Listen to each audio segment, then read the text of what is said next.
Hello, my name is Shane A. Bassett, and I am here talking with a world-class jockey, very young, but still top of the game, Jamie Kah. Hello, pleased to meet you. Hello, nice to meet you. So the documentary Miles at Front I've seen pretty intense at times. What was it like having the cameras following you around all the time? Did you know they were there, or did you just forget about them? Yeah, it's actually me and I remember I was riding with Mark Zara at the Gallops or the Jump House, and I completely forgot they were there at certain times. I think there was a few things said on there, but no, it was. I think it was just such a great way to capture the behind the scenes that most the public would never see. And yeah, watching the documentary, it actually, because I had a pretty serious fall afterwards, it reminded me a lot of the week and the months leading up to it, which was good memory actually. It starts basically with you on your farm. Are you a country girl at heart? Is that where your heritage lies in the country? Yeah, I'm originally from Adelaide in the Barossa Valley, and we had 300 acres there when I was growing up, and I think the closest neighbour was half an hour away. So yeah, it's I'm definitely a country girl at heart, and my property now they got filmed in the Mornington Peninsula. It's full of horses and animals and Yeah. X-race horses, and yeah, but that keeps me busy. Oh, that's fantastic. And I would say that that win that you talk about in the documentary, the All-Star Mile win on Saki, the emotions came back for you on that. Like, do you remember much about it, or is it all a blur at the time? Yeah, I remember the day really well. It was very special to me. That horse was very special to me. I think that really topped it off because I love Zaki to pieces. He was very special. He got me a Group One win. He the All Summer was obviously very new at that stage as well, and yeah, no, it was a very special day. It was unfortunate. I think it was COVID still at that time, so my family couldn't be there. But Oh, um, yeah, it was a very very special win. during that COVID period, was it different as a jockey, not having the crowds cheer you on?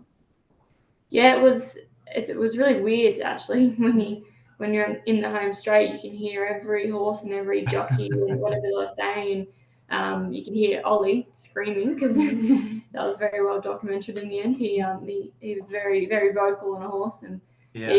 you could never hear that before that. Normally, you just hear the crowds call and scream, and yeah, it was a weird feeling at the time. And do you get emotional with every win or just the big ones, or is there something, about that each and every horse that you're on that you have a connection with? I think it's yeah, you obviously get emotional and excited when you ride a winner, but it's definitely the horses that really bring it out for me. I obviously big wins, they're exciting, they're great, but it's really to do with the horse. Like I could win a maiden on a horse that I just love and I've ridden from day one, and I think that brings out a lot more emotion for me. And you're not afraid to cry. That's a good thing. No, I got a few tears that day. Yeah, I do like showing my emotion. Oh, look, me too. I cry in that movie every time I watch it. Yeah, that was making me sad looking at that. I cry. Thinking back to when you were a rookie and just starting out, did anyone give you advice, or did you have sort of some dream that you wanted to maintain? Have you achieved it? Yeah, I had a lot of really good female jockeys back in the day, Claire Lindop and Libby Hopwood, and Yeah, they really probably taught me how to ride races because I knew how to ride a horse. I just knew nothing about racing, and really. I always had a dream. I actually really wanted to win the Cox Plate. That's my number one race to win. Okay. But really, I think I've accomplished a lot that I've set out to do. I just wanted to enjoy my work, and it's pretty special. You get to do what you love every day. You get to ride horses every day. But yeah, there's still a lot of things I want to accomplish for sure. I'm guessing you might talk to the horses.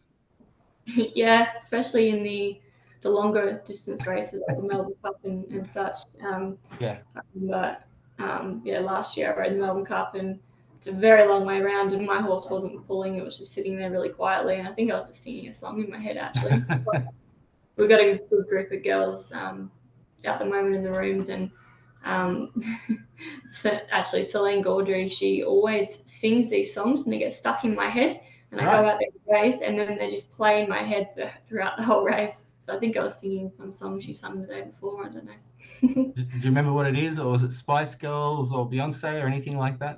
Those real annoying ones that just have like 2 words in them. Yeah, I try and forget them straight away, but they stay in my head. Do the horses talk back? Do you feel like that you can hear what they're saying at times? Well, that's why they're my favorite animal, because they don't talk back to you. They don't say anything. But no, you only get a few minutes with a horse when you go to the gates of them. So you got to learn what they're like doing pretty quickly. And Yeah. They're amazing animals. They're very willing. You can't make them run if they don't want to run. They try their hardest. And horses like Jockey, actually, mainly you're just trying to hang on to him and not fall off on the way to the gates, because he's a little rat bag sometimes. But Really? yeah, you get to learn. I think was it the Champions Mile? No, sorry, the 2,000-meter race last year. I won on him, the Group 1, and going to the gates, he whipped around, so he spun around and dropped me on camera. I think that the whole crowd could see. Oh. I hope you landed on your feet.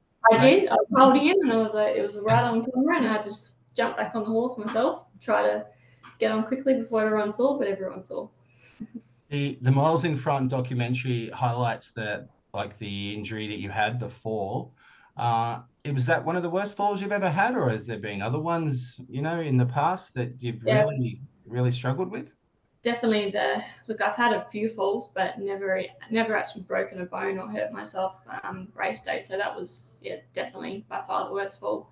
And I was really looking forward to either riding Jockey or Thunderstruck. And obviously Jockey got taken out of the race. He was ready. I was going to be riding Thunder. And I look at that whole month. I have no memory of, can't remember the day of going to the races, can't remember anything until waking up the last day in hospital. So that was definitely the worst fall by far. Well, I'm glad that you're still here to talk about it, and we're talking. I'm quite glad I don't remember it, because it's not something you want to remember. No, of course not. What about minor injuries? Do you still race if you've got a minor injury, like a sore arm, sore leg, ankle, whatever it might be? Do you just still race? Well, actually, it was quite funny. I've got a broken ankle. I've got a chip floating around in it. I've broken the gates. Started last year in January, and that was when I went through the MRI when I had my head injury. They're like, "Yep, she's got a chip in her ankle and a broken wrist." And I broke my wrist ages ago. So I'm like, "No, they're old breaks." I just kept riding, because you break your foot for maybe once a week in the gates, because the horses jump out sideways and bump them. And so lots of little injuries, but it's far from your heart, you find. Yeah, that's true. And what about other setbacks, like a headache or anything like that, a cold? You don't care? You race nonetheless? Yeah, no, we don't really do our sick days. We don't have those. Yeah. I was just checking. Do you get a chance to sleep in much as a jockey? I had a sleep in this morning. It was fantastic. That was the first one for a while. I was really tired yesterday. I started at 3:30. So, we don't. It's 7 days a week every day, and it's quite good. The documentary shows that, like, the staff, the poor staff, like, they will go to the races, the night races, and we'll go home and get sleep in on Saturday. But the staff have to be up at 4 the next morning, and it's a really hard job. If you don't love the horses, you wouldn't be doing it. Definitely not. Outside of racing, what do you do? Do you watch movies, or do you write, or anything else? Do you surf? I ride more horses. I have lots of show jumpers and equestrian horses at home, and I don't have horse-free days. That's my hobby. You were saying that the big room full of girls, your fellow colleagues, jockeys, is that becoming more apparent now? And is equality something that's happening in horse racing, do you find, or is there still like a higher level between male and female? Well, that's why we've had to redo all the girls' rooms lately, because there's more girl riders than boys. And back in the day, there used to be maybe 1 or 2 girls there. And there's a lot more, especially the apprentices and the midweek meetings when the apprentices can claim. The rooms full of girls, and I really love Melbourne racing, especially because it's like a family really in there. We all know each other. We all hang out and outside of racing, and it's a really good room, and it's not like how it used to be with the girls. You know, they used to get one or two rides here and there. Now the trainers are putting them on everything, and they're getting a really good go, and they're proving that they're up to the level too. Well, you get a lot of injuries like a football player does, but footy players, they have off seasons. Is there an off season for jockeys and racing? I just heard you before we started recording that you're going overseas and back again. Do you ever get an off season and some time out? No, we get Christmas Day off. I think that's like the one day throughout the Yeah. whole year. You can look. I'm lucky enough now. I do try and take a bit of winter off, but if you're starting off, you can't do that. You have to ride every single day. And overseas, uh, England think they have an off month or they got off season. Right. We Australia, no, it's every single day, aside from Christmas Day. A couple more before we wrap up. Do you remember the first horse you rode, like how old you were and what the name of the horse was? Yeah, I was 16 and I rode a horse called Miss Fabulo, and my mum and dad actually drove the horse to the races at Streaky Bay, which was 8 hours from Adelaide. Yeah. Because they were so excited, and the trainer couldn't really be bothered taking it that far. So mum and dad said, "Oh, we'll drive it for her," and I think it ran third, and I was touching the outside fence. I steered it really poorly, but anyway, it was a good day. I was 16 back in 2012, I think it was. Wow. So I feel old now. Like how you said, I'm young, but I feel very old. I've been here a long time. Yeah, well, I would guess you're still considered a rookie, or you don't think so? No, I've been riding for 12 years or something now. Oh, that's not a rookie then, definitely. No. Even when I was an apprentice, I was 16. I outrode my claim in 2 years. Wow, And that's great. yeah, it was really special, but it was funny because we get suspended for letting your horse shift out or doing little things wrong, and they kept saying, "And so how old are you?" I'm like 16. They're like, "What? Are you 16?" I couldn't believe how young I was. But yeah, I've been riding a long time, so I'm definitely not a rookie anymore. That's good to hear. Sorry, I'm not really from the horse racing industry, so I was unaware of how long you'd been actually riding. What industry would you be in, do you think? If you count horse racing out and horses out, what would you be doing if you weren't in?